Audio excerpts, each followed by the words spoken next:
ಗಿಡವು ಮರವಾಗಲಿ, ಮರವು ನೆರಳಾಗಲಿ, ಅದರ ನೆರಳಿನಲ್ಲಿ ಇಡೀ ಜಗತ್ತು ಜೀವವಾಗಲಿ. ಒಂದು ತೊಗರಿ ನಾಟಿದರೆ 1000 ಹಸಿರು ಬಿತ್ತನೆ. ಈ ದಿನ ಗಿಡ ನೆಟ್ಟು ನಾಳೆ ಬದುಕು ಕಟ್ಟೋಣ. ಗಿಡ ಮರಗಳಿಂದ ತಾನೇ ಈ ಜೀವ ಮತ್ತು ಜೀವನ. ಹೌದು, ಇವತ್ತಿನ ಅತಿ ಮುಖ್ಯವಾಗಿರುವಂತಹ ಅಂಶ ಗಿಡಗಳ ಬಗ್ಗೆ. ಅದರಲ್ಲಿ ಒಳಾಂಗಣ ಮತ್ತು ಹೊರಾಂಗಣ ಗಿಡಗಳ ಬಗ್ಗೆ ನಾವು ಕೇಳ್ತೀವಿ. ಈ ವಿಡಿಯೋದಲ್ಲಿ ನೀವು ಒಳಾಂಗಣ ಗಿಡಗಳ ಬಗ್ಗೆ ಒಂದಷ್ಟು ಅಂಶಗಳನ್ನು ತಿಳಿದುಕೊಳ್ತೇವೆ. ಅದೇ ರೀತಿ ಇಂಡೋರ್ ಪ್ಲ್ಯಾಂಟ್ಸ್, ಒಳಾಂಗಣ ಗಿಡಗಳು ಯಾಕೆ ಅವಶ್ಯಕ ಮತ್ತು ಪ್ರಮುಖ ಕಾರಣ ಏನು ಅನ್ನೋದನ್ನು ಈ ವಿಡಿಯೋದಲ್ಲಿ ನೀವು ನೋಡ್ತೀರಿ. ಸೊ ಒಂದನೇದು, ಗಾಳಿಯ ಗುಣಮಟ್ಟವನ್ನು ಸುಧಾರಣೆ ಮಾಡುವಂತಹ ಕೆಪಾಸಿಟಿ ಈ ಇಂಡೋರ್ ಪ್ಲ್ಯಾಂಟ್ಗಳಲ್ಲಿ ನಾವು ನೋಡ್ತೀವಿ. ಗಾಳಿಯ ಗುಣಮಟ್ಟ ಸುಧಾರಣೆ ಅಂತಂದರೆ ಮನೆ ಮತ್ತು ಕಚೇರಿಯ ಒಳಗೆ ಅತಿ ಸೂಕ್ಷ್ಮ ಧೂಳಿನ ಕಣಗಳನ್ನು ಇರುವಂಥದ್ದು. ಅಷ್ಟೇ ಅಲ್ಲದೆ ಕೃತಕ ವಾಸನೆಗಳು, ಪ್ಲಾಸ್ಟಿಕ್ನಿಂದ ಹೊರಬಂದ ವಿಷಕಾರಿ ಅನಿಲಗಳನ್ನು ಇವು ಈ ಇಂಡೋರ್ ಪ್ಲ್ಯಾಂಟ್ಗಳು ಹೀರಿಕೊಂಡು ಶುದ್ಧ ಆಮ್ಲಜನಕವನ್ನು ನಮಗೆ ಕೊಡುತ್ತವೆ. ಈ ಇಂಡೋರ್ ಪ್ಲ್ಯಾಂಟ್ಗಳು ಅಂತಹ ವಿಷಕಾರಿ ಅಂಶಗಳನ್ನು ಶೋಧಿಸಿ ಆಮ್ಲಜನಕವನ್ನು ಹೊರಸೂಸುತ್ತವೆ. ಅಂತಹ ಗಿಡಗಳಲ್ಲಿ ಈಗ ನೋಡ್ತಾ ಇರುವಂತಹ ಸ್ನೇಕ್ ಪ್ಲ್ಯಾಂಟ್ ಕೂಡ ಒಂದು. ಇದು ರಾತ್ರಿ ಸಮಯದಲ್ಲೂ ಕೂಡ ನಮಗೆ ಆಮ್ಲಜನಕವನ್ನು ಬಿಡುಗಡೆ ಮಾಡುವಂತಹ ರೇರ್ ಪ್ಲ್ಯಾಂಟ್ಸ್ಗಳಲ್ಲಿ ಈ ಸ್ನೇಕ್ ಪ್ಲ್ಯಾಂಟ್ ಕೂಡ ಒಂದು. ಅಷ್ಟೇ ಅಲ್ಲದೆ ಮಾನಸಿಕ ಆರೋಗ್ಯ ಉತ್ತಮಗೊಳಿಸುವಂಥದ್ದು, ಮೆಂಟಲ್ ಹೆಲ್ತ್ ಅಂತ ಏನು ಹೇಳಿ ಕರಿತೀವಿ, ಅದನ್ನು ಕೂಡ ಈ ಸ್ನೇಕ್ ಪ್ಲ್ಯಾಂಟ್ಗಳು ನಮಗೆ ಸುಧಾರಣೆ ಮಾಡುತ್ತವೆ ಅಥವಾ ಈ ಇಂಡೋರ್ ಪ್ಲ್ಯಾಂಟ್ಗಳು ನಮಗೆ ಸಹಾಯ ಮಾಡುವಂಥದ್ದು. ಯಾಕಂತಂದರೆ ಹಸಿರು ಗಿಡಗಳ ಸಾನ್ನಿಧ್ಯ ಇರೋದರಿಂದ ಎಷ್ಟೋ ಸ್ಟ್ರೆಸ್ಗಳು ಕಡಿಮೆ ಮಾಡಿ ಮನಸ್ಸಿಗೆ ಶಾಂತಿ ಮತ್ತು ಉಲ್ಲಾಸವನ್ನು ತಂದುಕೊಡುತ್ತವೆ. ಇದು ನಾನು ಹೇಳಿದ್ದಲ್ಲ, ಕೆಲವು ಅಧ್ಯಯನಗಳ ಮೂಲಕ ಹೊರಬಂದಂತಹ ಅಂಶ. ಆಮೇಲೆ ಯಾರು ಹೆಚ್ಚು ಹಸಿರು ಗಿಡಗಳ ಜೊತೆ ಇರ್ತಾರೋ ಅವರು ಹೆಚ್ಚು ಸಂತೋಷವಾಗಿರ್ತಾರೆ ಅನ್ನುವಂಥದ್ದು ಕೆಲವು ಅಧ್ಯಯನಗಳು ಕೂಡ ಹೇಳಿದ್ದಾವೆ. ಅಷ್ಟೇ ಅಲ್ಲದೆ ಇವುಗಳನ್ನು ನ್ಯಾಚುರಲ್ ಡೆಕೋರ್ ಆಗಿ ಕೂಡ ಉಪಯೋಗ ಮಾಡ್ಬೋದು. ಸುಂದರ ಅಲಂಕಾರಿಕ ವಸ್ತುಗಳನ್ನು, ನಾವೇನು ಪ್ಲಾಸ್ಟಿಕ್ಗಳನ್ನು ಬಳಕೆ ಮಾಡ್ತೀವಿ ಅದರ ಬದಲಾಗಿ ನ್ಯಾಚುರಲ್ ಆಗಿ ಸಿಗುವಂತಹ ನೇಚರನ್ನು ನಾವು ಮನೆ ಒಳಗಡೆ ಬೆಳೆಸ್ಬೋದು. ಅಷ್ಟೇ ಅಲ್ಲದೆ ಆವರಣದ ತಾಪಮಾನ ನಿಯಂತ್ರಣವನ್ನು ಈ ಇಂಡೋರ್ ಪ್ಲ್ಯಾಂಟ್ಗಳು ಮಾಡುತ್ತವೆ. ಅಂದರೆ ಒಂಥರ AC ಥರ ಇವು ಕೆಲಸ ಮಾಡುವಂಥದ್ದು. ಅಷ್ಟೇ ಅಲ್ಲದೆ ಪ್ರೊಡಕ್ಟಿವಿಟಿ ಅಥವಾ ಫೋಕಸ್ ಏನಂತೀವಿ, ಅಂದರೆ ಉತ್ಪಾದಕತೆ ಮತ್ತು ಏಕಾಗ್ರತೆಯನ್ನು ಕೂಡ ಇವು ಈ ಇಂಡೋರ್ ಪ್ಲ್ಯಾಂಟ್ಗಳನ್ನು ಬೆಳೆಸೋದ್ರಿಂದ ಇವೆಲ್ಲ ನಮಗೆ ಸಿಗುವಂತಹ ಲಾಭಗಳು. ಒಟ್ಟಿನಲ್ಲಿ ಇಂಡೋರ್ ಪ್ಲ್ಯಾಂಟ್ಗಳು ಅಥವಾ ಒಳಾಂಗಣ ಗಿಡಗಳನ್ನು ನಾವು ಬೆಳೆಸೋದ್ರಿಂದ ನಮಗೆ ಆರೋಗ್ಯ ಸಿಗುತ್ತದೆ. ಅಷ್ಟೇ ಅಲ್ಲದೆ ಮನಸ್ಸು ಉಲ್ಲಾಸವಾಗಿರ್ತದೆ. ಅಷ್ಟೇ ಅಲ್ಲದೆ ನಮ್ಮ ಜೀವನ ಶೈಲಿ ಎಷ್ಟೋ ಸುಧಾರಣೆ ಆಗೋದನ್ನು ನಾವು ನೋಡ್ತೀವಿ. ಆಮೇಲೆ ಈಸಿಯಾಗಿ ಇವುಗಳನ್ನು ನಾವು ಬೆಳೆಸೋದ್ರಿಂದ ಒತ್ತಡ ಕೂಡ ಕಡಿಮೆ ಆಗುವಂಥದ್ದು.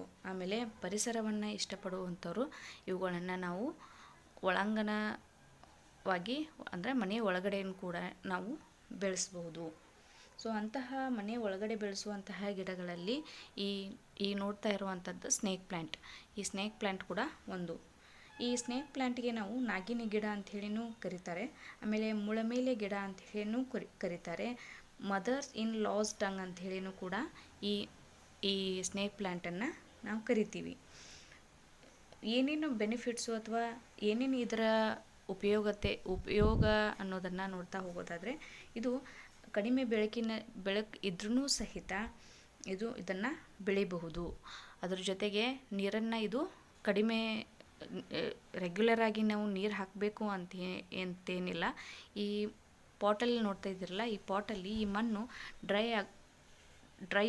ಯಾವಾಗ ಡ್ರೈ ಆಗುತ್ತೋ ಆವಾಗ ನಾವು ಸ್ವಲ್ಪ ನೀರನ್ನು ಹಾಕಿದರೆ ಸಾಕು, ಈ ಗಿಡ ತಾನಾಗಿ ತಾನು ಬೆಳೆದುಕೊಳ್ತದೆ. ಅಷ್ಟೇ ಅಲ್ಲದೆ ಗಾಳಿಯನ್ನು ಶುದ್ಧಗೊಳಿಸುವಂತಹ ಸಾಮರ್ಥ್ಯ ಈ ಸ್ನೇಕ್ ಪ್ಲ್ಯಾಂಟ್ಗೆ ಇದೆ. ಒಂದು ನಾಸಾ ಸಂಶೋಧನೆಯ ಪ್ರಕಾರ ಈ ಗಿಡ ಗಾಳಿಯಲ್ಲಿರುವಂತಹ ಹಾನಿಕಾರಕ ಅಂಶವನ್ನು, ರಾಸಾಯನಿಕಗಳನ್ನು ಹೀರಿಕೊಂಡು ಆಕ್ಸಿಜನ್ನನ್ನು ಅದನ್ನು ಶುದ್ಧಗೊಳಿಸಿ ನಮಗೆ ಪ್ಯೂರ್ ಆಮ್ಲಜನಕವನ್ನು ಕೊಡುವಂಥದ್ದು ಸಾಮರ್ಥ್ಯ ಈ ಸ್ನೇಕ್ ಪ್ಲ್ಯಾಂಟ್ಗೆ ಇದೆ. ಆಮೇಲೆ ಇದನ್ನು ಪಾಲನೆ ಪೋಷಣೆ ತುಂಬ ಸುಲಭ. ಅಷ್ಟೇ ಅಲ್ಲದೆ ಗಾಳಿಯ ಗುಣಮಟ್ಟವನ್ನು ಕೂಡ ಇದು ಸುಧಾರಣೆ ಮಾಡುವಂಥದ್ದು. ರಾತ್ರಿಯ ಸಮಯದಲ್ಲಿ ಆಮ್ಲಜನಕ ಬಿಡುಗಡೆ ಮಾಡುವಂತಹ ಏಕೈಕ ಅಥವಾ ಬಹಳ ಕಡಿಮೆ ಇರುವಂತಹ ಪ್ಲ್ಯಾಂಟ್ಗಳಲ್ಲಿ ಈ ಸ್ನೇಕ್ ಪ್ಲ್ಯಾಂಟ್ ಕೂಡ ಒಂದು. ಸೊ ಇದನ್ನು ನಾವು ಈ ರೀತಿ ಮಣ್ಣಿನಲ್ಲಿಯೂ ಕೂಡ ಬೆಳೆಸ್ಬೋದು. ಆಮೇಲೆ ಈ ರೀತಿ ನಾವು ನೀರಲ್ಲಿ ಕೂಡ ಇದನ್ನ ಬೆಳೆಸಬಹುದು. ಸೊ ಇದನ್ನು ಬೆಳೆಸುವಂಥದ್ದು ವೆರಿ ಈಸಿ. ಅಷ್ಟೇ ಅಲ್ಲದೆ ಇದರ ಒಂದು ಎಚ್ಚರಿಕೆ ಏನಂತಂದರೆ, ಇದನ್ನು ಚಿಕ್ಕ ಮಕ್ಕಳಾಗಿರ್ಬೋದು ಅಥವಾ ಹಸು, ಪ್ರಾಣಿ, ಬೆಕ್ಕು ಇವುಗಳನ್ನು ಏನು ಮಾಡಬಾರ್ದು, ಇದನ್ನು ತಿನ್ನಬಾರ್ದು. ಯಾಕಂದರೆ ಇದರಲ್ಲಿ ವಿಷಕಾರಿ ಅಂಶ ಕೂಡ ಇದೆ. ಸೊ ಏನೇನು ಉಪಯೋಗಗಳು ಅಂತಂದ್ರೆ, ಗಾಳಿಯನ್ನು ಶುದ್ಧಿಗೊಳಿಸ್ತದೆ. ರಾತ್ರಿ ಕೂಡ ಇದು ಆಮ್ಲಜನಕವನ್ನು ಬಿಡುಗಡೆ ಮಾಡುವಂಥದ್ದು. ಕಡಿಮೆ ಸಂರಕ್ಷಣೆಯ ಅಗತ್ಯವನ್ನು ಹೊಂದಿದೆ. ಅಲಂಕಾರಿಕ ಮೌಲ್ಯವನ್ನು ಕೂಡ ಇದೆ. ಅಲಂಕಾರಿಕ ವಸ್ತು ಕೂಡ ಇದರಿಂದ ಅಲಂಕಾರಿಕ ವಸ್ತುವಾಗಿ ಕೂಡ ನಾವು ಉಪಯೋಗ ಮಾಡಬಹುದು. ಮನೆಯ ಅಂದವನ್ನು ಹೆಚ್ಚು ಮಾಡ್ತದೆ.